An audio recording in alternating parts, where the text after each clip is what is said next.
Só que vemos um relato que por 20 anos a arca ficou na casa de Abinadab.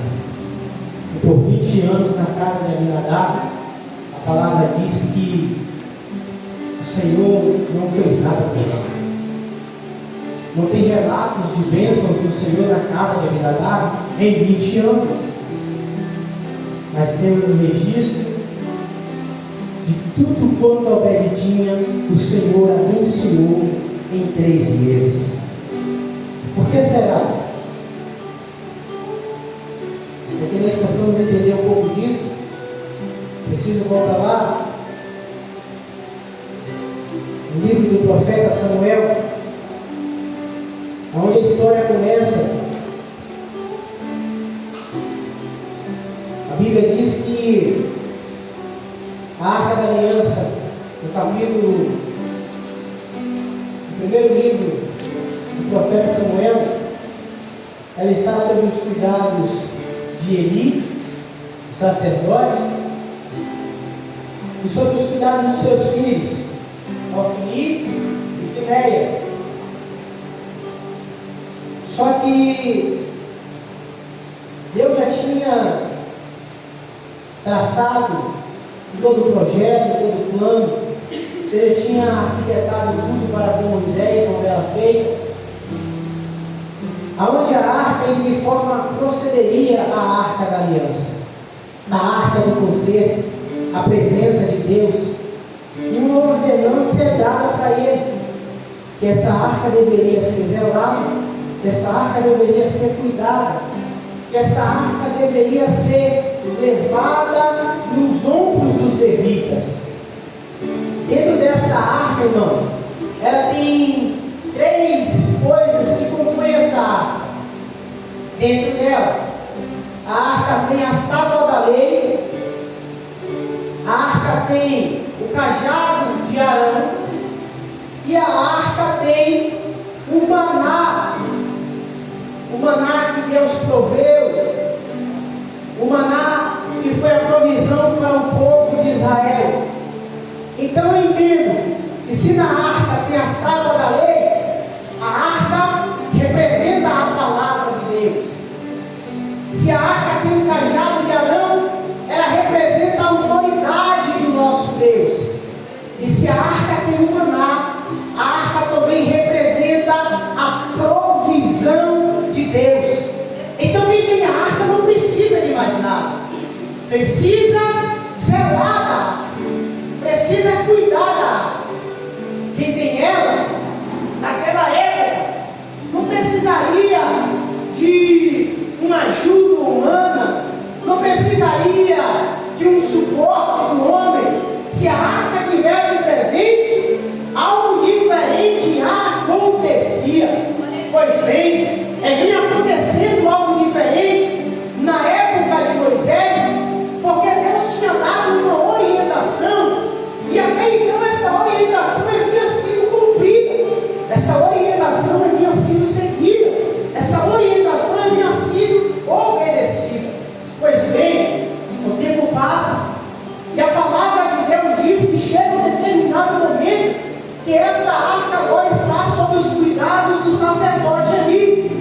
A arca estando nos cuidados do sacerdote Eli, Eli já é um homem avançado em idade, Eli já tem um tempo que julgava a Israel, e a palavra diz que os 2 filhos de Eli agora começam a cuidar da arca, a ajudar o seu pai, a fazer o serviço do seu pai. Só que o serviço que aqueles 2 jovens estão fazendo, estão desagradando o coração de Deus.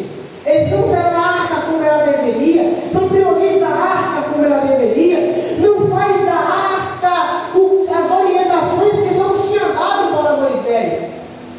E a palavra de Deus diz que uma certa feita, Deus agora chama o menino Samuel, que vem crescendo, um menino que enche os olhos de Deus, em termos de alguém que seria boca de Deus na terra. Samuel está crescendo, pois agora é entregue por sua mãe Ana aos cuidados de Eli no templo do Senhor.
Senhor, porque o teu servo ouve. E a palavra diz, irmãos, que agora Deus começa a dar orientações a Samuel a fim de ser passada para Eli. E uma das coisas que Deus fala com veemência ao coração de Samuel, e ele teve em falar com Eli, avisa Eli que ele coloque a casa em ordem, porque senão o negócio vai apertar. Samuel se retranca, fica com medo de falar aquilo com Eli, porque era um homem de grande autoridade. Eli é um sacerdote, e Samuel, como um menino ainda, tem medo. E Samuel agora fica com aquilo para si, e Eli entende que Samuel é um jovem obediente. Eli entende que Samuel é alguém que respeita o seu patamar de sacerdote, e ele diz: Samuel, eu não vou, Samuel, te apontar, eu não vou, Samuel, te recriminar, se você me falar a orientação de Deus, porque ele entende, irmãos, que sendo mel ou sendo fel, Deus não vai medir capacidade, Deus não vai olhar para a idade, Deus vai falar, e Ele quer que seja fala, seja entregue. E Ele é maduro o suficiente para entender que Deus pode usar uma criança para lhe repreender. Ele é maduro. O problema da minha geração é que não aceita. A minha geração não quer mais aceitar alguém com um escalão abaixo dele. A minha geração não quer mais aceitar alguém com nível abaixo dele. A minha geração está com o nariz empinado. A minha geração não aceita o estudo de qualquer um. A minha geração não aceita o estudo de uma criança, de um jovem. A minha geração não aceita mais a orientação de quem não tem um nível escatológico acima do dele. A minha geração não aceita mais. A minha geração está pecando. A minha geração está falhando. E se eu estiver incluso no meio dos que falham, me perdoa, Deus. Me molda. Me ensina a ser diferente. Só que a palavra diz que ele é maduro o suficiente, que ele mesmo sendo sacerdote, ele entende que Deus pode usar até mesmo uma criança para trazer exortação para casa. E ele chega para Samuel e diz: Samuel, pode falar, meu filho, fica tranquilo, pode falar o que Deus te falou, não vai ter mal nenhum para você não, pode falar. Porque ele está percebendo, irmãos, ele está percebendo que Deus está deixando de falar dentro da sua casa. Ele está percebendo que Deus está deixando de falar com ele. E ele entende que independente de quem seja, Deus vai usar alguém para falar com ele. Deus vai usar alguém para te orientar. Sabe o que ele está me ensinando? Que Deus nunca vai deixar de orientar o homem. Ele está me ensinando aqui que Deus nunca vai deixar de nos orientar. A orientação de Deus, irmãos, está patente aos nossos olhos. Só que estamos fazendo vista grossa. Nossos olhos estão fechados para as orientações de Deus. Nós não estamos conseguindo ver. A Bíblia diz que Elias estava dentro da caverna. Veio um vento forte. Deus não estava no vento forte. Veio até fogo, irmãos. Deus não estava no fogo. E Elias entendeu que na brisa suave, ali estava Deus para falar com ele. Porque independente do cenário, independente da circunstância, independente de quem seja, você precisa entender que Deus quer falar contigo. E a palavra diz que Samuel fala ali, Deus disse que você precisa colocar a casa em ordem, porque as consequências estão para vir. Só que a palavra diz que agora Ofni e Finéias continua. Eles continuam barganhando dentro do templo, continuam barganhando com a presença de Deus.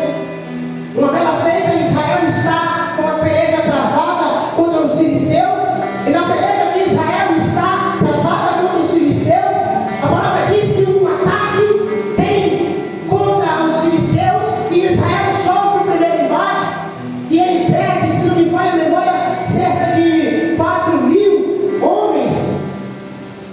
E quando Israel perde,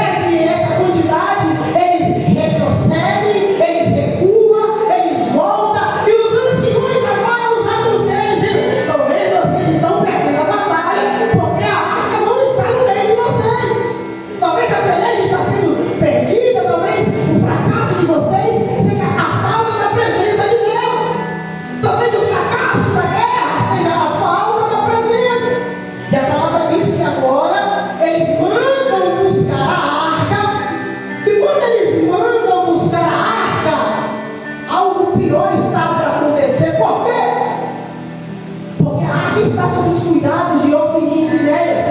E eu disse para os irmãos que Deus orienta Eli em pôr a casa em ordem. Só que Eli é o tipo de pai que não quer punir os filhos. Irmãos. E esse está sendo um fracasso de muita família. Esse está sendo um fracasso de muito relacionamento. Esse está sendo um fracasso de muitos casamentos. Esse está sendo um fracasso quando nós deixamos a desejar, quando nós não buscamos colocar as coisas em ordem, colocar os papos em dia. Esse está sendo um fracasso de muitas casas, quando o diálogo não está sendo posto em dias, quando falta correção, orientação, o fracasso vem. E a palavra diz que Ofni e Finéias está trazendo a arca. E quando eles estão trazendo a arca e põe no meio do povo, o júbilo do povo foi tão grande que está abalando o território dos filisteus. E eles perguntam: o que está acontecendo no meio deste povo? O que está acontecendo no meio desse povo? Porque a arca que vem dando vitória desde a época do Egito está no meio deles. E pelo que nós sabemos, toda vez que a arca esteve no meio do povo, eles nunca perderam uma peleja. Eles nunca perderam uma batalha quando a arca está no meio deles. Só que a Bíblia diz, irmãos, que mesmo ouvindo isso, o chefe dos filisteus não se escureceu. Eles disseram: olha, sejai valorosos e lutai com garra. Eles não querem saber se o que está lá é a presença de Deus. O que eles querem é ficar posicionados e lutar com força.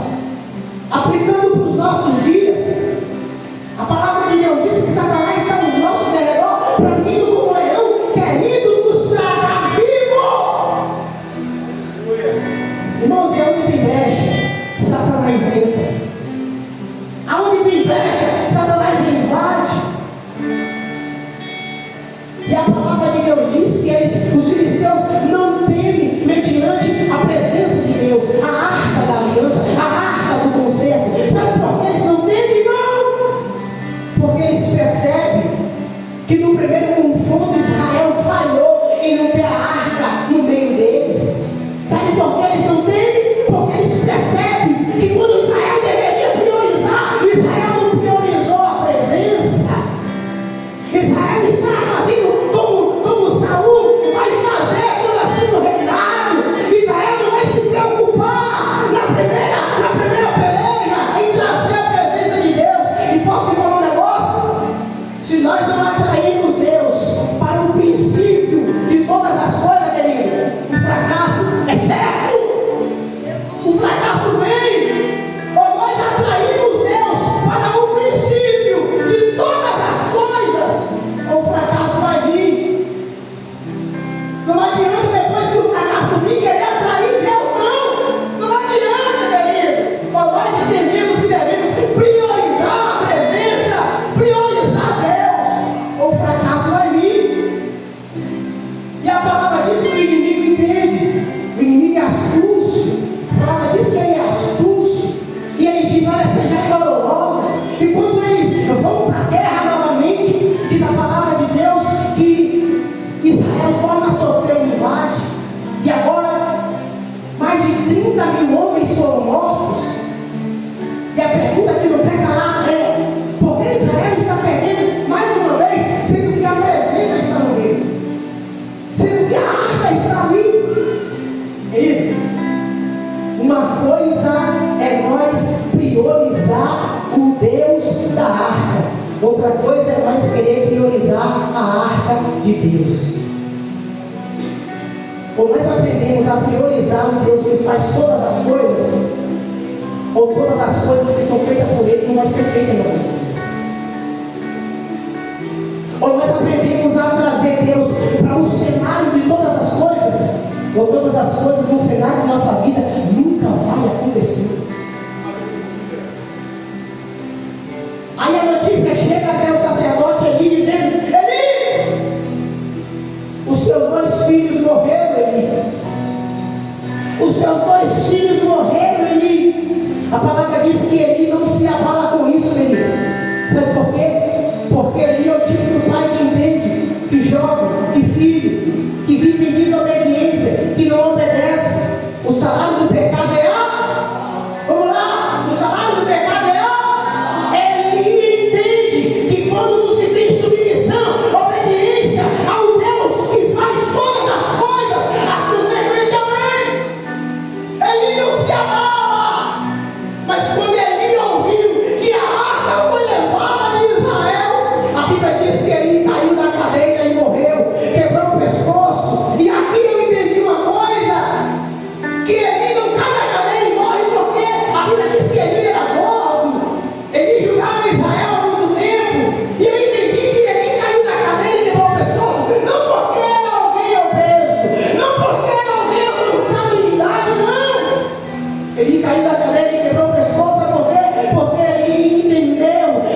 está no meu caderno.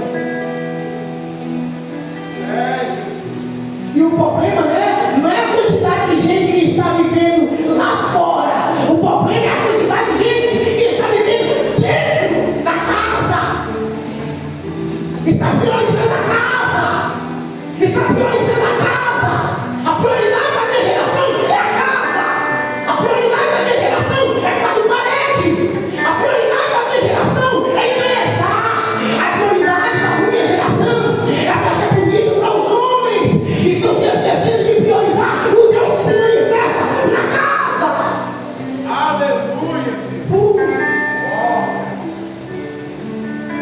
Diz a palavra de Deus que quando é reconstruído o templo, quando é construído, perdão, o templo por Salomão, a palavra diz que quando o louvor começou, Deus se manifestou, de forma que quem estava dentro não entrava, e quem estava dentro não saía, e quem estava fora não entrava.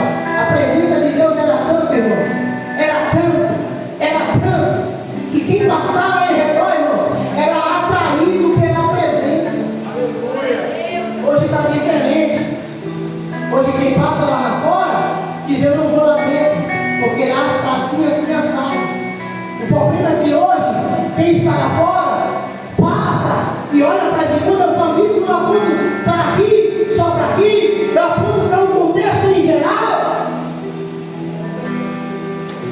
onde nós como igreja estamos falhando, onde nós como igreja não estamos entendendo o propósito de Deus. E o propósito de Deus é que priorizemos a Ele. E quando nós entendemos que devemos priorizar a Deus, logo nós entendemos o chamado para qual fomos chamados. E o propósito para qual nós somos chamados não fomos para ficar acomodados. Não. Ele orienta os discípulos e diz: olha, ser-me-eis testemunha tanto de Jerusalém, Samaria e até os confins da terra. Uma vez Jesus disse para Pedro: Pedro, quando tu era mais novo, cingia-se de ti mesmo e ia para onde tu quisesse. Mas quando tu ficar velho, vão lançar mão de ti e vão te levar para onde tu não quer, Pedro. Quer me seguir?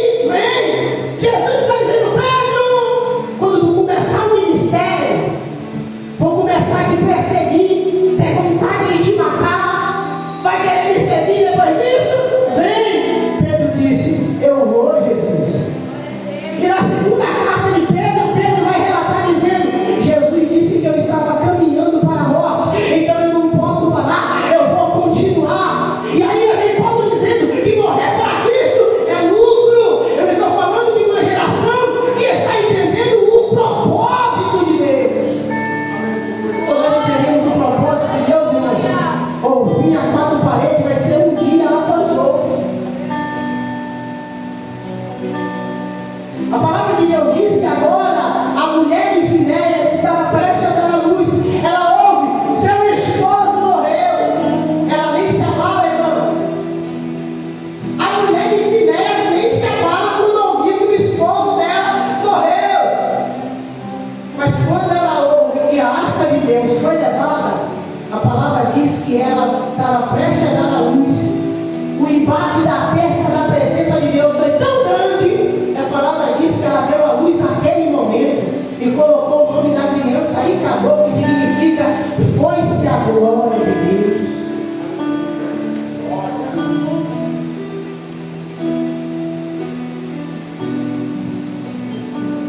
Eu estou pregando para os irmãos uma geração que não se contentava viver sem a presença. Eu estou pregando para os irmãos de uma geração, e isso aqui é família, não? É uma família que não está contentando viver sem a presença de Deus. Independente se alguém lá dentro está errando, falhando, tem um homem e tem uma nora aqui dizendo que viver sem a presença de Deus não dá, irmãos. A arca foi levada para os filisteus, foi posta sobre Dagom. A palavra diz que a presença de Deus quebrou Dagom todinho. Quebrou Dagom todinho, irmãos. E aí eu perguntei ao texto: por que é que Deus não agiu diante do inimigo quando estava lutando com o povo? Deixou o povo sofrer, deixou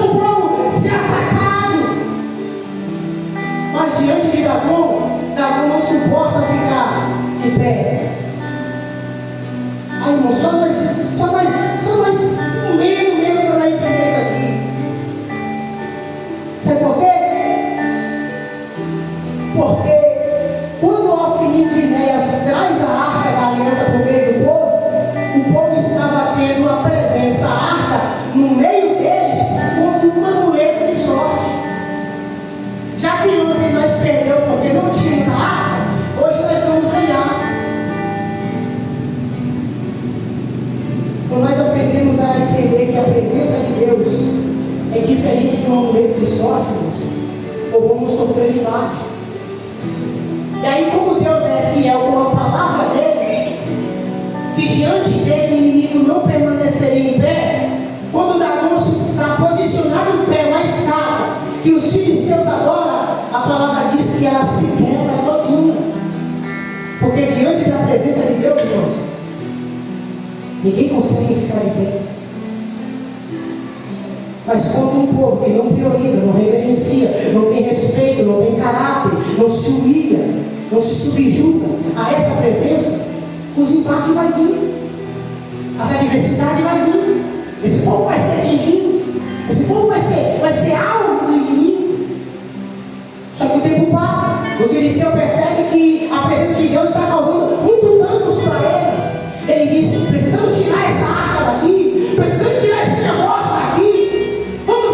Aí o sacerdote dos filisteus diz assim: olha, pega ela, coloca sobre um carro novo de boi, posto sobre 2 novilhas que acabaram de dar a cria, e solta.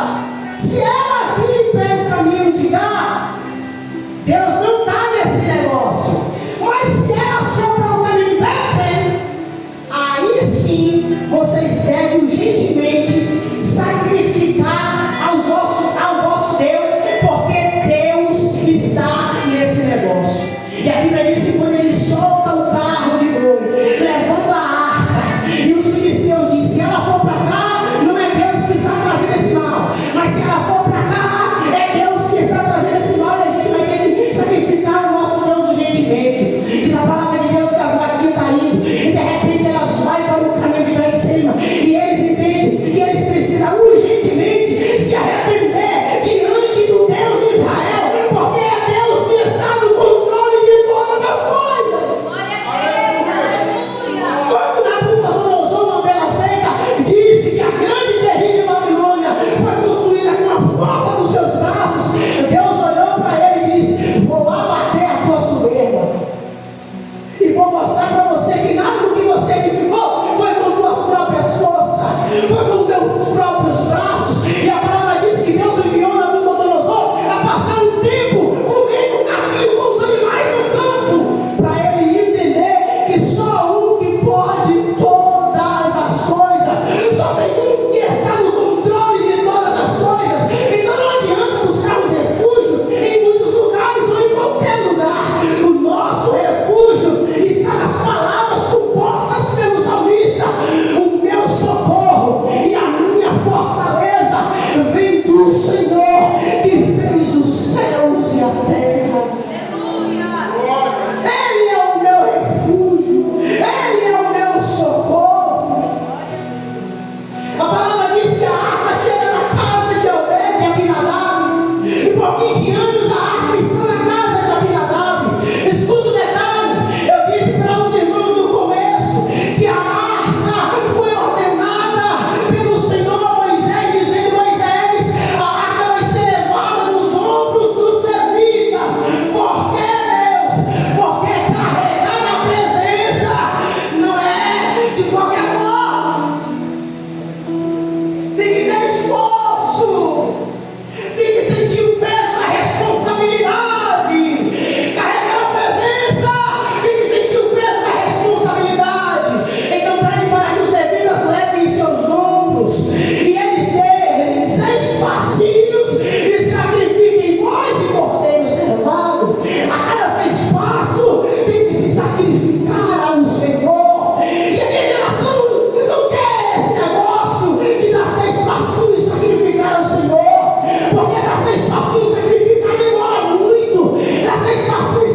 vendo.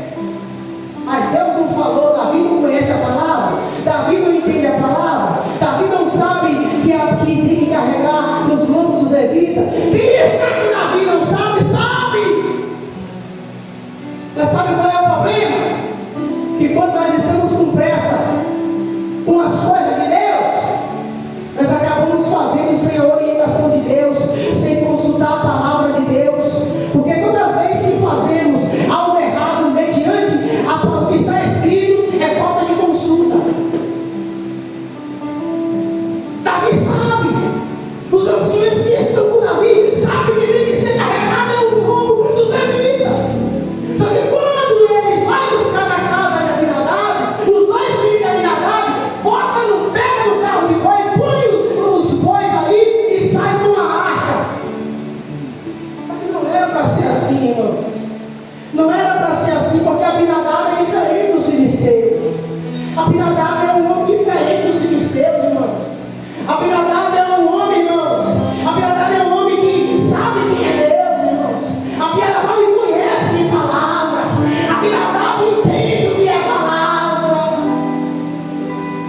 E agora os filhos de Abinadab estão levando, junto com o povo de Davi, a arca para a cidade de Davi, irmãos. E a palavra diz que eles estão levando a arca. E quando eles estão levando a arca no carro novo de boi, chegou na eira de Nacon. E quando chega na eira de Nacon, a palavra diz que os bois começaram a tropeçar. Quando os bois começam a tropeçar, a palavra diz que Uzá levou a mãozona, Uzá, filho de Abinadab, ele levou a mão para tocar na arca, para segurar a arca, para não deixar a arca cair. Abinadab quis dar um jeitinho rapidinho, porque Deus estava caindo, a presença está perdendo, Deus não está conseguindo mandar um jeito, Deus não vai conseguir mandar um jeito. A palavra diz que Deus abriu uma ruptura em Uzá, e Uzá morreu na hora. Sabe o que ele significa? Lugar onde as coisas caem, lugar onde as coisas dão errado. Aí, uma vez eu vi alguém pregando dizendo que a eira de Nacon era um lugar pedregoso, só que a eira era um lugar onde malhava trigo, e não se malha trigo em lugar pedregoso, trigo se malha em lugar limpo. Então os bois estão pendendo em lugar limpo, os bois estão tropeçando no local onde não era para tropeçar, os bois estão caindo no lugar onde não era para cair.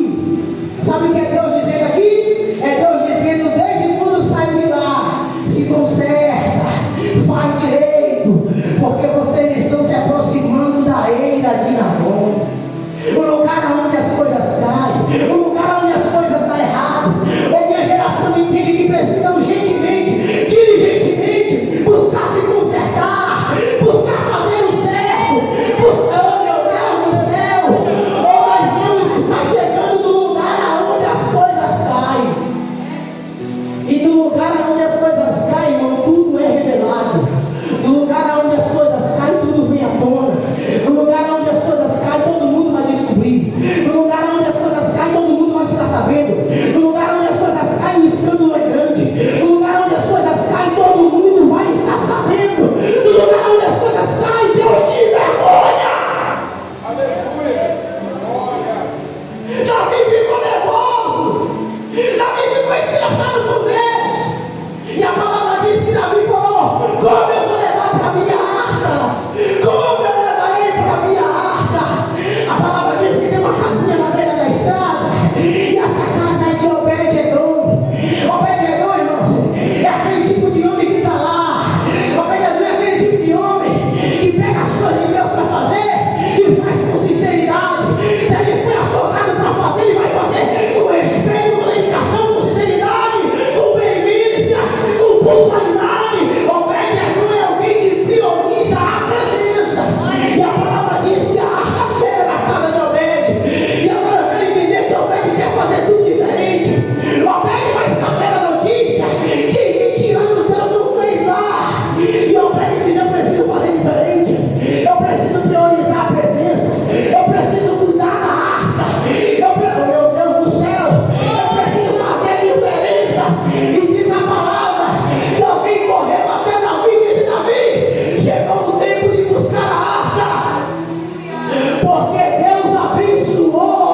E Deus gosta de uma família que chama Ele para o centro. Meu Deus abençoa a casa que prioriza Ele. Deus abençoa a casa. Se coloque de pé, por gentileza. Eu estou vendo uma família sendo abençoada apenas em 3 meses, em tudo quanto tinha. Sabe por quê? Porque é uma família que aprendeu a priorizar a presença de Deus. Mas bem, eu vivo no tempo da graça. Não tem arca, disser que bem. Jeremias vai dizer isso, que chegaria um tempo, que irmão Ezequiel conhece a palavra. Jeremias disse que chegaria um tempo que a arca não mais seria encontrada. Não adianta mais astrólogos procurar a arca pelo Egito, debaixo das areias.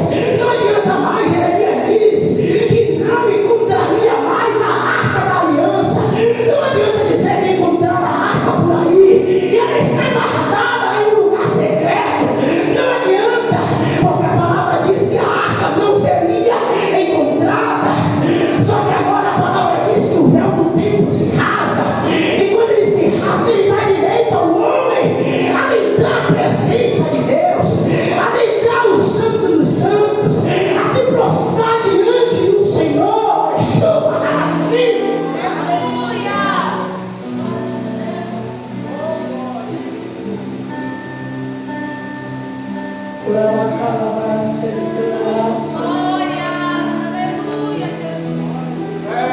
Prego não tem mais arca, o que é que eu faço? Amar o Senhor teu Deus acima de todas as coisas. Prego não tem mais arca, o que é que eu faço? Amar o teu próximo como a ti mesmo. Prego não tem arca, o que é que eu faço? Atrai a presença dele. Você pode. Aqui você pode atrair a presença dele. Na tua casa você pode atrair a presença dele.